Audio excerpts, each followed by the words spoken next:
The Singer Simple 3337 has overlock or overcasting stitches built in. So I want to show you which ones you're looking for and then how to align your fabric so you get the best result. Now, before we get started, you're going to find the stitch we're going to talk about looks like it's on the machine twice, but it's not. One goes to the right and one goes to the left. So the stitch we're looking at right here is the overlock or overcast stitch. And actually any three of these three stitches could work. I'm going to use the one in the black, and I'll be using a stitch length between 1 and 1.5.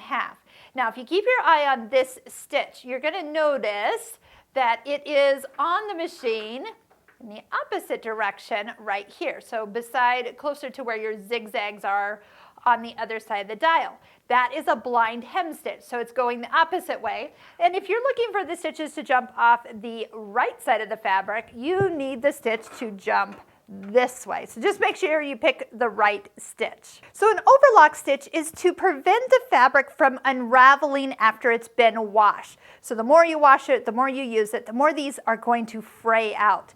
So to secure them, you want to have a stitch that's going to jump over the edge and lock the edge of the fabric so it can't get away. Now to do that, what you need is that the stitch, as it goes stitch, stitch, and jumps, the idea is to guide the fabric so the jump is stitched out in the air. So if you're not out there all the way, it's not gonna hold the fabric until some of it has frayed away. So as you look down in this area, can you see where the needle is jumping into the air?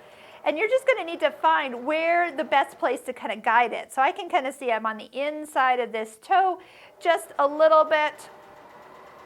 And then that way, as it stitches, then it's all set for the way that it needs to come out. So let's take a look at what it's going to be and see how perfect that edge is. The idea is that it lays flat. You can do this on a single edge. You can do it after you've sewed something together and do both edges at the same time. Maybe just follow along with the pattern as it's recommending you to overlock an edge so it doesn't come loose.